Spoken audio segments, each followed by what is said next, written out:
Marketing your B2B agency during COVID-19. So, you can ignore the hystericals who are screaming, "Stop selling." Stopping is wrong, but adapting is right. But how does a B2B agency sell itself?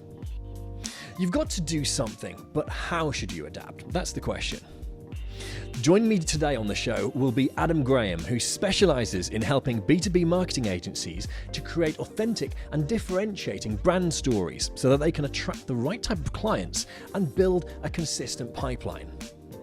So his advice and guidance is exactly what B2B agency owners and marketing teams need right now. And Adam will give you a detailed breakdown of how you as a B2B agency can succeed in helping B2B businesses at a time when your services are needed now more than ever.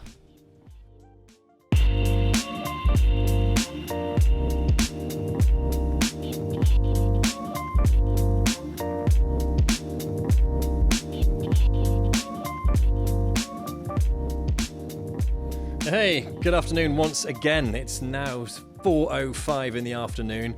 Thank you so much for rejoining us, if indeed you're rejoining us, because we did the show an hour ago, and unfortunately, internet-type technical problems really gave us a drubbing today, but we're back on the air and we're good to go. Here to talk about marketing your B2B agency during COVID-19. It's an awesome topic, and if you're in B2B agency management, you own one, or you're someone who works at a B2B agency that really wants to help your team get ahead and do good things, regardless of what we've all got to deal with. So let's get straight back into it then. Joining me live from Barnet in North London, Mr. Adam Graham. Good afternoon, sir. Hello, James. Thank you for having me on the show. Yes, and thank you for relocating. We are now in the the Graham family conservatory now, are we? Yeah, or dining room. Yeah. Conference hall. Yes. I'd love to think so. One day.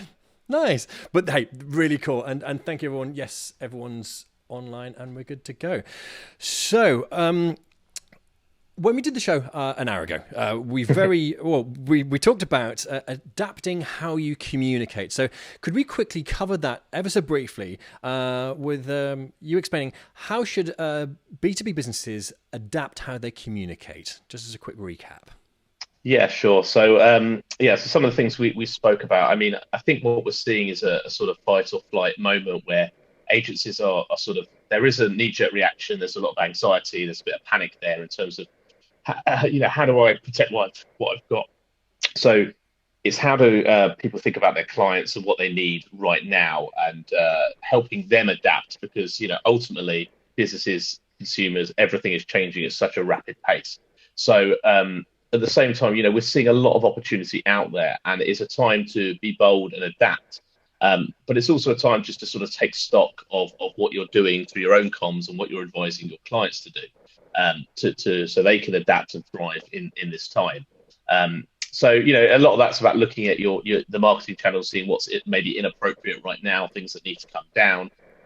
There might be ways that you need to take their advertising sort of online. So what does the offline world almost doesn't exist right now. So from a digital perspective, what are those brands doing? How are they harnessing technology and data to make themselves still able to connect to people, and how are they making themselves relevant? The world has changed so much in just a short space of time that brands are really struggling to connect with customers. So I think agencies need to be there to guide their customers and guide their clients and those brands on those journeys, and think about the short term, but then also as we'll come on probably to talk about, plan for the long term as well.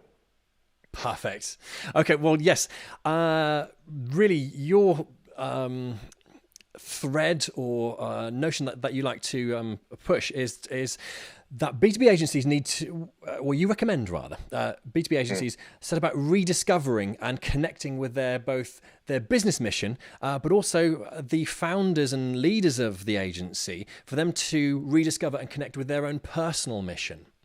So with that in mind, for rediscovering and creating a business mission, could you give us the bullet point steps which people need to go through in order to do that? Yeah, definitely. I'll just start by sort of reiterating why I think it is important, and I think what we're seeing in the B2B world, or is that there's not enough emotional connection in the sell. Essentially, there's way too much rational thinking. What people do, how they do it, who they do it for, and there's not enough why. There's not enough kind of thinking about why did they set this business up? What is its purpose? What is its bigger mission beyond just making money?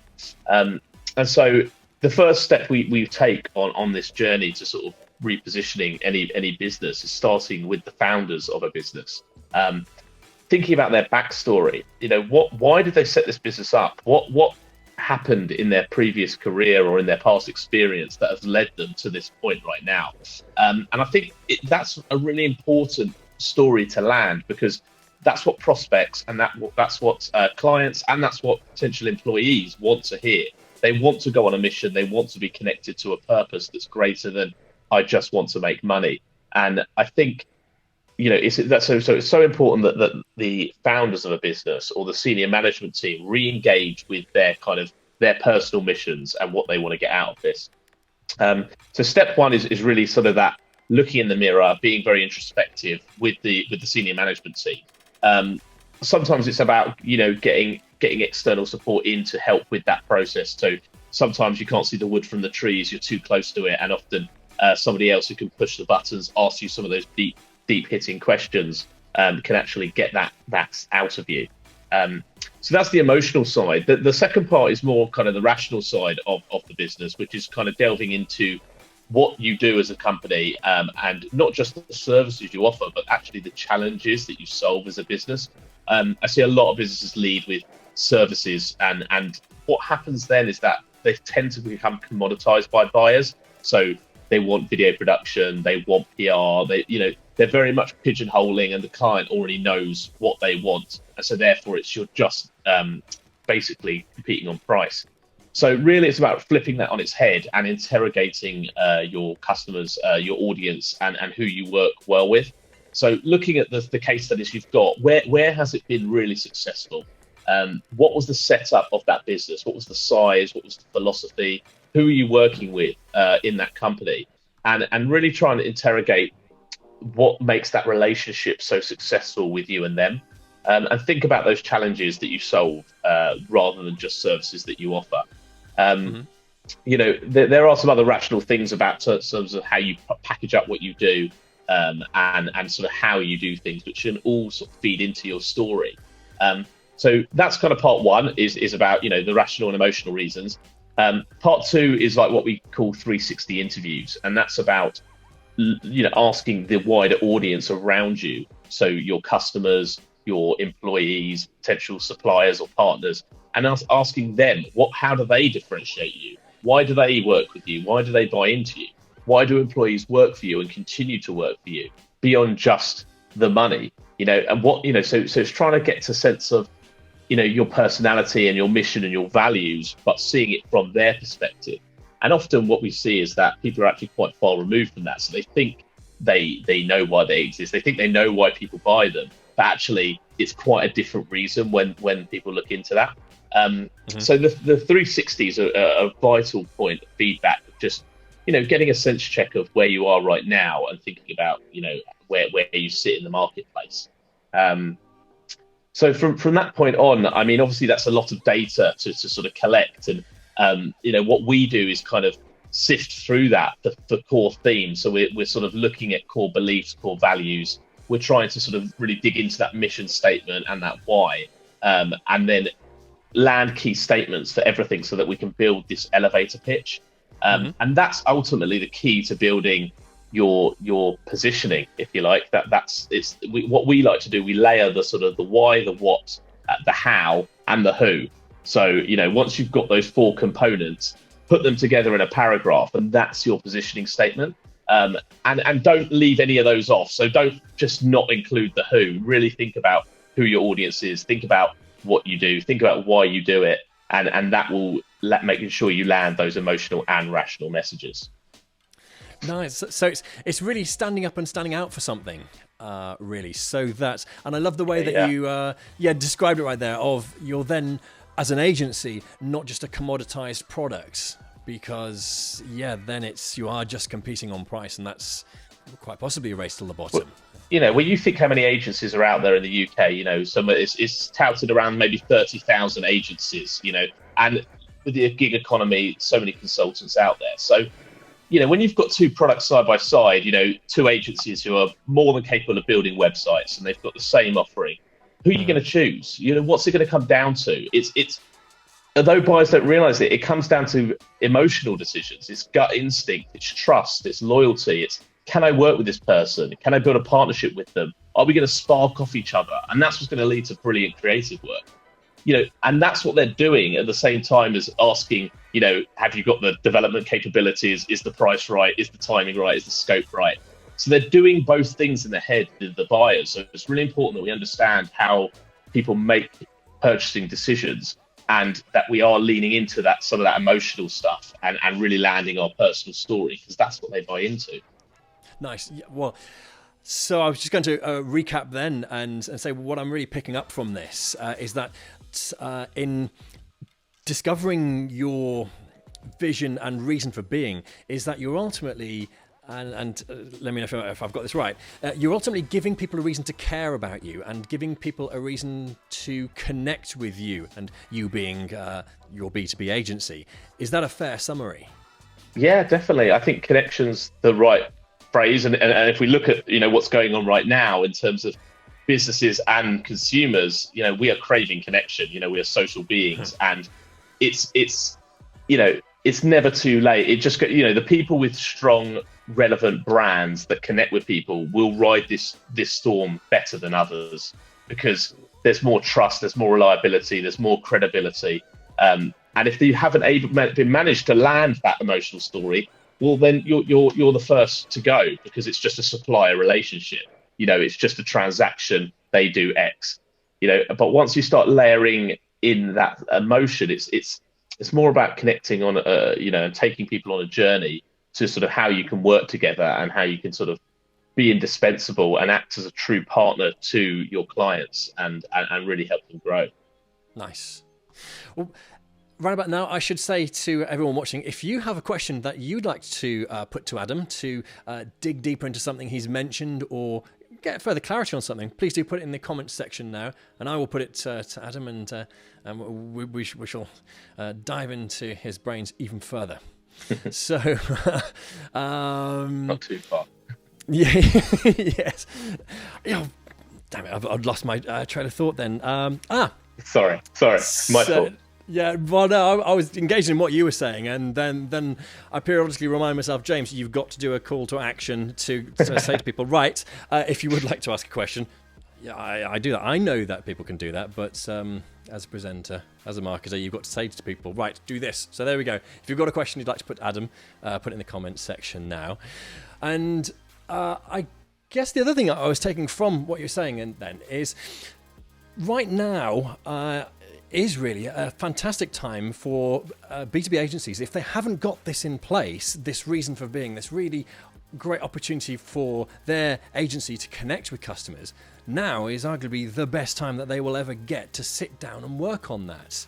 Well, I mean, that's true for two reasons, I think. One is because people are finding themselves a bit quieter than normal right now. So if work's been put on hold or anything like that, there is a bit of downtime. And so, often it's these things, what we're talking about, the positioning, the new business strategy, maybe the website, things like that never get round to being done. And so if you've got a bit of time, what a fantastic opportunity to get yourself, fighting fit for the future. But the other thing is that I think we're seeing a difference in everybody in terms of their sentiment right now, and how open they are, receptive they are to communications. And people are opening up a lot more. People are listening more. Like, I don't know about you, but every conversation, it doesn't matter how cold that relationship is.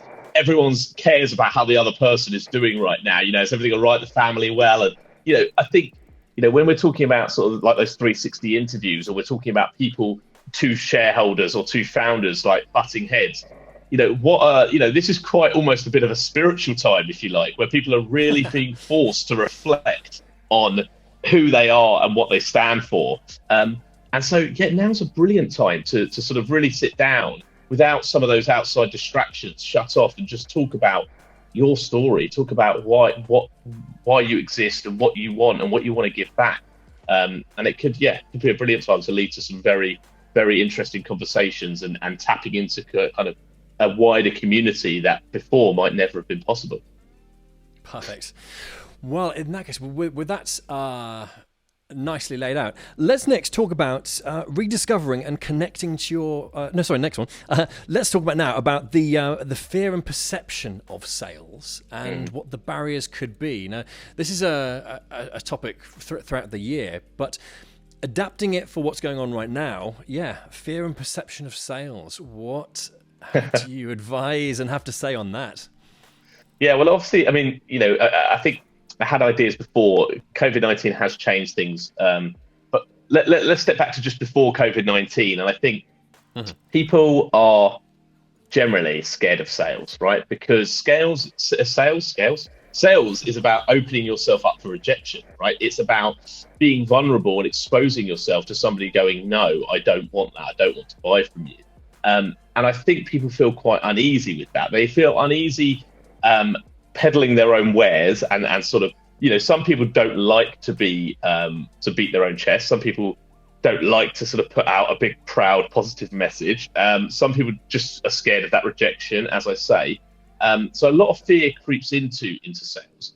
And then on the perception side of things, sales has a really bad sort of connotations to it. So when we think of sales, we think of sort of, pestering cold call salesman or, intrusive car salesman or market stalls where it's all sort of in your face, quite aggressive and quite noisy. And that's just, I guess that's probably stems back to the 80s, where this perception of sales has really come from.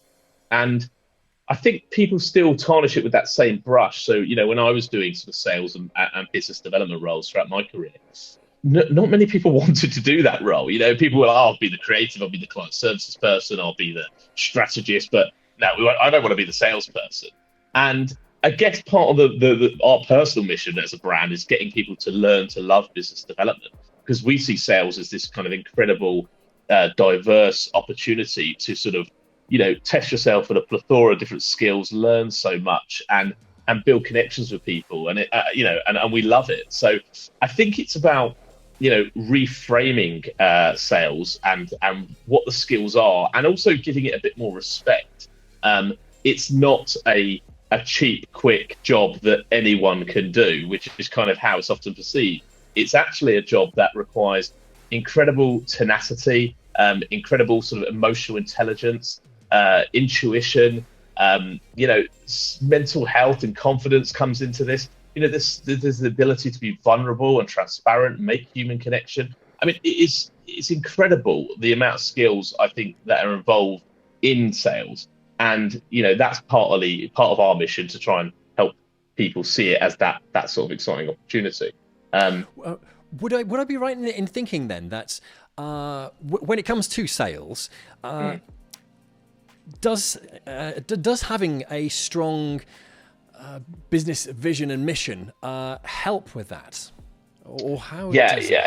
Entirely. Yeah, I mean, so when we talk about positionings, we're not just doing it for the sake of it to sort of land a nice bit on the website and or sort of create a nice brand document that goes in a drawer somewhere and gets forgotten about. All that mission and the positioning and everything we spoke about at the beginning is ultimately designed to lay out. Is therefore designed for internal comms to motivate your sales team and all your staff.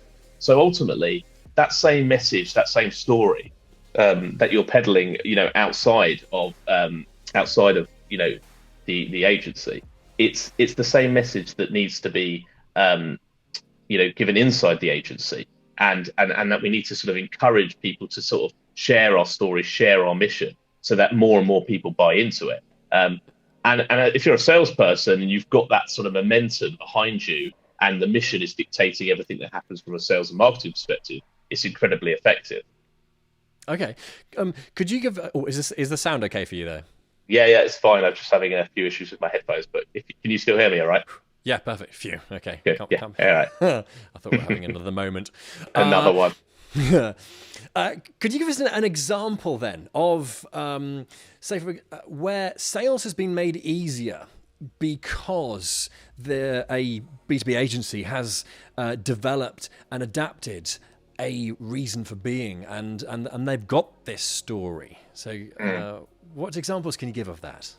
I think I'll give a sort of a more recent example. So, we've been working with an agency who have kind of an audio side and a digital offering, right? So, what happened is the sort of the digital offering kind of came as a sort of result of the audio side. So they didn't plan to have a digital offering, but they sort of evolved it, and then they sort of came to us and they started asking us sort of, we don't know why we exist. We've kind of just become, right? And a lot of agencies find that they've just become, because they started doing something, they got good at it, and maybe they're struggling with that story because it's not there.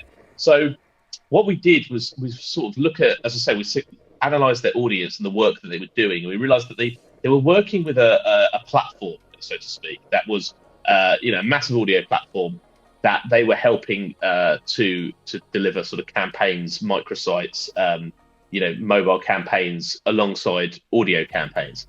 And what we realized is that they played a really significant role between the platforms, the agencies, and the brands that they were working with. So they kind of played this pivotal role. And this became the core part of their positioning, the creative and technical link between agencies, brands, and platforms, right? So that was the story we created. From that point, we then thought, which audience do we delve into first? So we thought, well, the platforms are kind of who we want to work with, and the platforms are, an audience that want to get their voice heard because they want people to spend money on their platforms. So what we did was actually we created a podcast, right, that interviewed those platforms and asked them why brands and advertisers should be spending money on your platform right now. What's unique about it? What are the features, et cetera, et cetera. So it's basically the podcast was an opportunity for those platforms and publishers to come on and sell their wares. Now, in doing so, we got traction with about 30 different major platforms, like, everybody you could think of, from, Twitter to Facebook to Snapchat to TikTok, Lad Bible, you name it.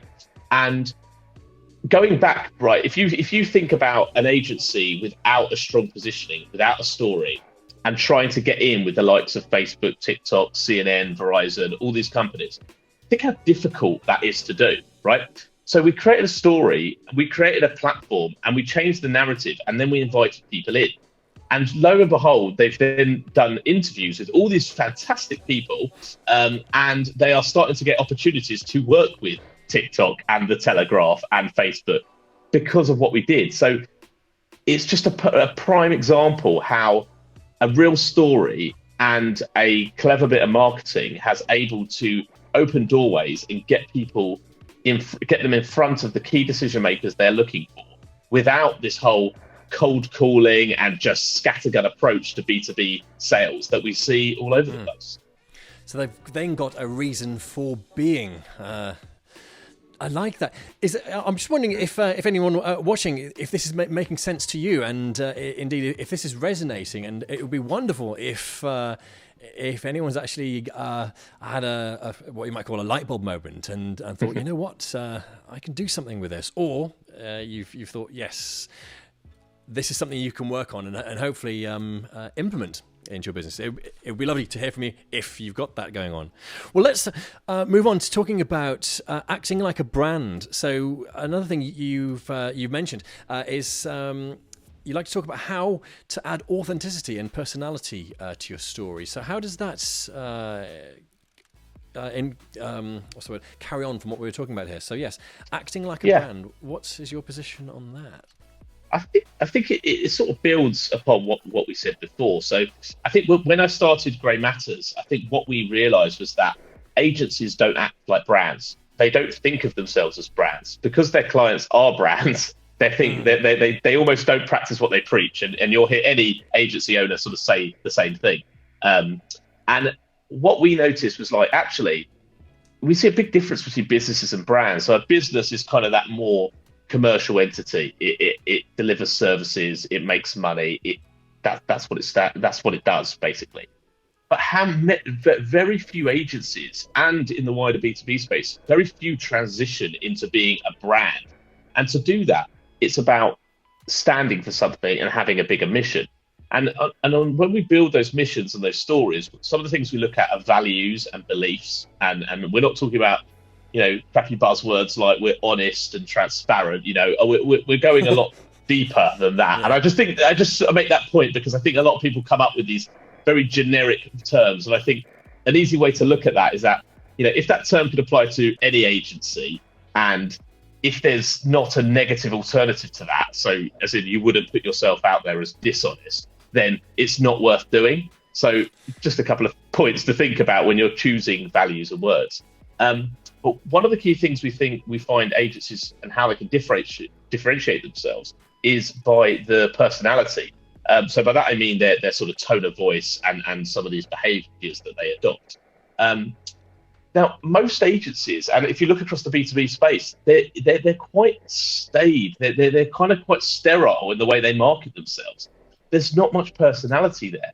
And, there are some great agencies, even the likes of, BBH in the past, and Mother, and people like that have personalities. I love Brain Labs, who Daniel Gilbert's a good friend of mine. And, he is somebody who created a big digital agency, grew to about 350 people in the space of, 5 years.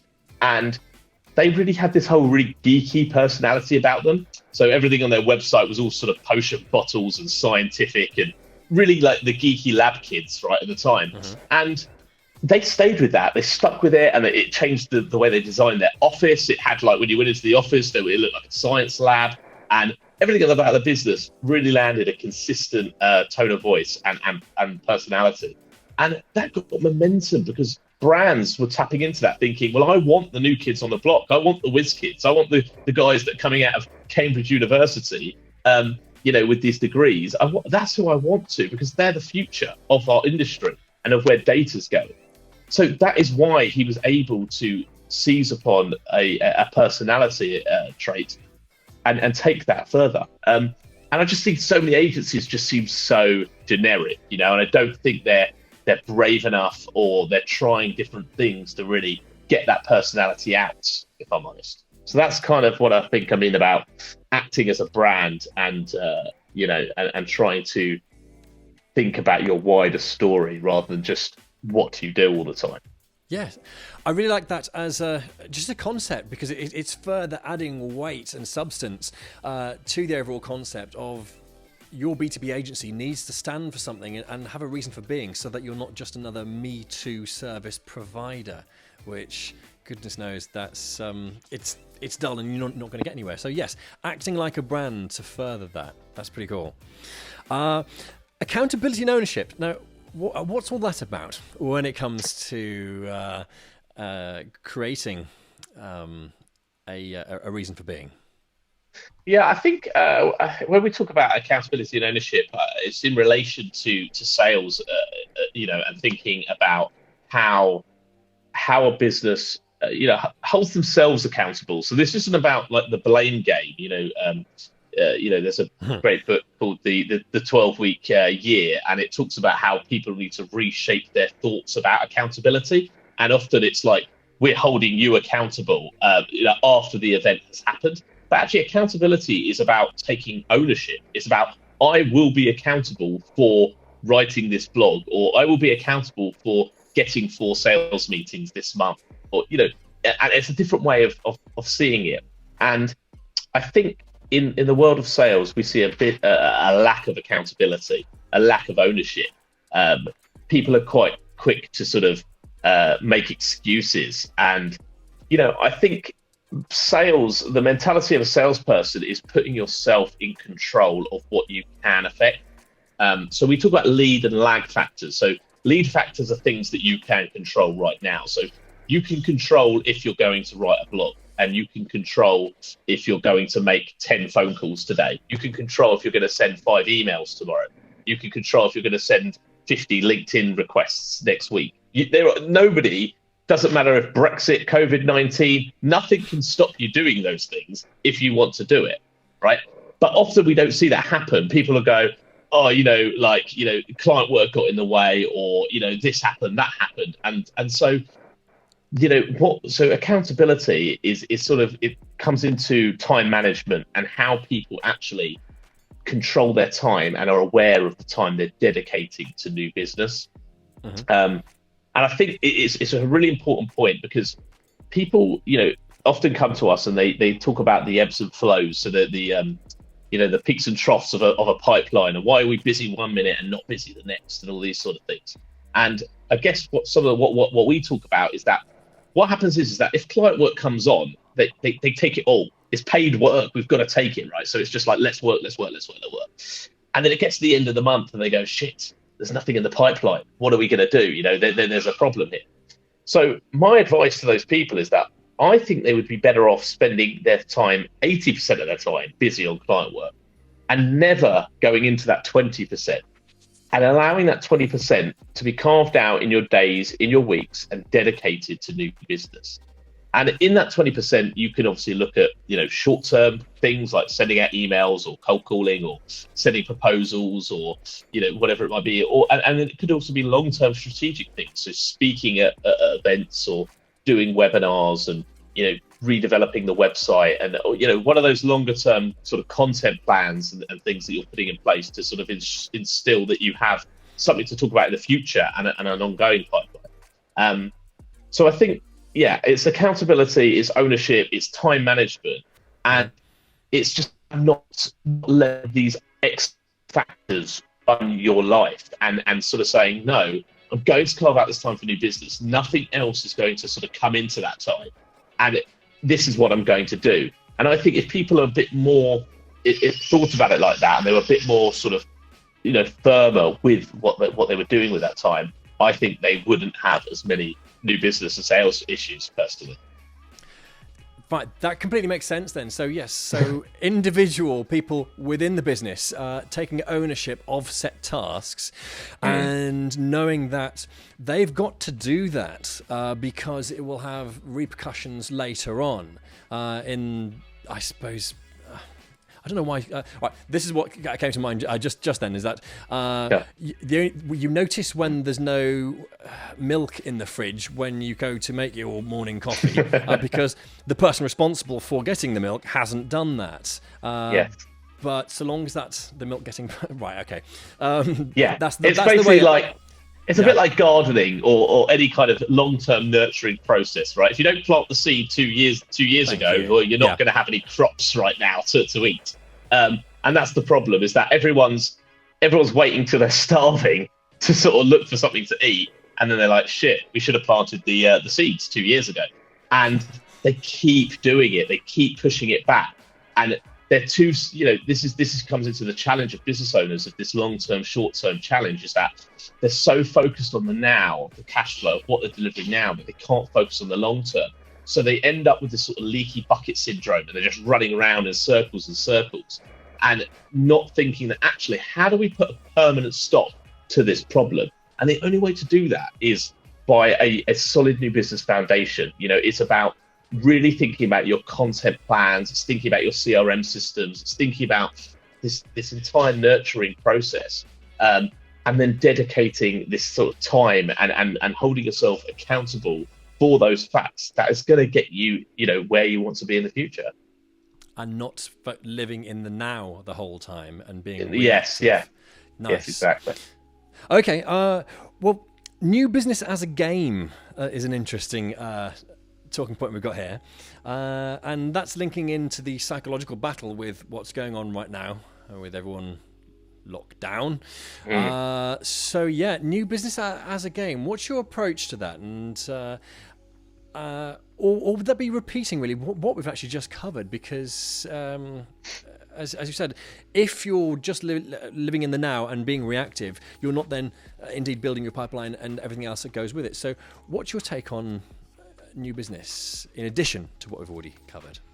Yeah, I think the game side of it is, maybe it's just me, because I love new business. So people are like thinking, well, it's not a game, it's not fun. But I do think there's a case of setting yourself KPIs, for example, and there's a lot of CRM systems out there that are now quite visual, and it almost like gamifies new business a little bit. So I think as a team, if you could set yourself certain targets to achieve by the end of a week or end of a day or month, whatever it might be, and it's going back to sort of some of the mentality where there used to be sort of you put a mark on the board if you've got your meeting, or you rang the bell kind of thing, and it's like it's just putting a bit more fun and focus and enjoy it. Whether it's company bonuses at the end of the year or mini incentives to sort of take team members away if they achieve certain things. I'm a big fan of sort of team incentives because I think it just breeds a nice sort of togetherness and sort of not people not being out for themselves. But I do think that sort of gamification, can sort of pay dividends and sort of add real value to what they're doing. Well, on that point then, what sort of incentives and rewards would you like to see B2B businesses or B2B agencies, offering to staff? And also, is this only to sales staff, or do you advocate that other people within the business who aren't necessarily in sales should be a part of this? Yeah, I do actually, and a big thing we talk about is building a new business culture, and so it's thinking it's not just the sales team. I'm a big advocate of that. Everybody is a salesperson. I mean, if you read Daniel Pink, "To Sell is Human," I think is brilliant, because we're all in sales whether we accept it or not, and I think people can play a different role in that job and have different responsibilities. So whether it's writing a blog, whether it's writing a case study, whether it's going on a client meeting, doing a proposal, there's so many different attributes and sort of roles and responsibilities to the new business and marketing ecosystem. And we all have a role in that to sort of come together and do our bit and play to our strengths, because, not everybody's got the same strengths. So you've got to play to those. And so that's why I always advocate sort of team bonuses, when a company does well, whether it's like a profit share of a business, or whether it's about a bonus should those employees as a group deliver on certain results. But I'm also a big advocate of building some of these activities into job descriptions and actual staff appraisals. So often, if you look at staff appraisals, they're often focused purely on the job that they're doing, and they don't normally get marked or assessed on their contribution to the wider growth of a business. So, and that's very much in like the sort of client services team and account manager. Your job is to manage this account, keep that client happy. But why are they not thought about the wider contributions that they're making? It's always put on the sales team, and it's always the sales team or the new business people that take the flak if we've not hit those targets. And I think that's a really bad culture. So often it's like either the leader of a business takes it all on their shoulders. It's all me. I've got to deliver this. Or it's the sales guy. It's just him. He's got to deliver this. And it's actually, well, hold on. No, it's not. It's the entire organization that has to deliver this. Your job as a business owner is to lead and inspire and motivate. And a new business person, their job as a salesperson isn't just to sell. It's actually to orchestrate an entire team to deliver a new business and marketing machine that drives leads and business. And if they can do that, then I think it completely transforms the role of a salesperson and the pressures that we put on them. Okay. Does that make sense? Yes, it did, and then it backed off, and then it did again. So what I was thinking is, okay, right, fair enough. Your sales department is indeed your sales department, and that's what they do. But then I was thinking, well, at the same time, whoever's on reception, manning reception, is their job. So where I was losing it a bit is playing devil's advocate there of if whoever's on reception, sales team aren't necessarily going to be answering calls for them. So how does someone else whose sales isn't their primary role truly help with actually making sales and winning business? How does that actually work in a real context. So if you take the receptionist example, for example, but normally the first point of call when somebody calls the business. So how do they answer the phone, and how do they say anything about the business when somebody asks, or how is that call managed, and is there something that could be done to inject personality? So if you call Innocent's offices, they answer the phone, hello, banana phone. Right now, I'm not advocating that, but I'm just giving an example of how they put their whole kind of personality of being quirky, all about fresh fruit, organic, whatever, and putting it into a call. The other thing, the receptionist is the person who welcomes and greets guests into the office. So how are they greeted? And that in itself is a piece of theatre, right? If you think about a sales process, when somebody comes into your office, you've got an opportunity here to craft a journey, a customer experience in any way you want, right? So why not use that on that theatre to sort of guide that process? I think there was one classic example about, I think it was for an airline. There was a media pitch going on, and it was a huge airline pitching for it. And the receptionist held them in the waiting room for, I think it was about half an hour before they were invited up. And by the time they were invited up, they were furious. They met the agency. They were like absolutely furious. And the agency turned around to them and goes, "This is exactly how your customers feel. This is exactly why you need us, because this is what's happening with your customer service right now. People are waiting a half an hour to get through." They won the pitch. They were blown away. They were like, "I can't believe you did that. You've landed your point brilliantly," right? So, it's a good example. Like, you think about it's a receptionist, what's their involvement? But I've just given two great examples where I don't think people are thinking about that, thinking about the wider, because they're not thinking of themselves as a brand. They're thinking in the rational sense, as that, receptionist will welcome somebody, makes tea, makes coffee, gets the person. Yeah, that's the rational side. What's the emotion? Have they asked them how their day is? Have they told them a story? Have they maybe tried to land some of the pitch points because they've been told by their MD to sort of, why don't you talk about this story in the press at the moment, because that's going to be really valuable to what we're going to be talking about in the pitch room in an hour's time. There's stuff that could be done. That's a nice one. Wow. You know what? That works really nicely as a really good answer, really, for how everyone in the business can and should be playing a part in making the overall sale. So what I've taken from that is it's not actually doing the sale itself, as in doing the pitch and getting the sign on the dotted line. Ultimately, it's everyone contributing as a team member to drive the whole thing towards closing and making a sale.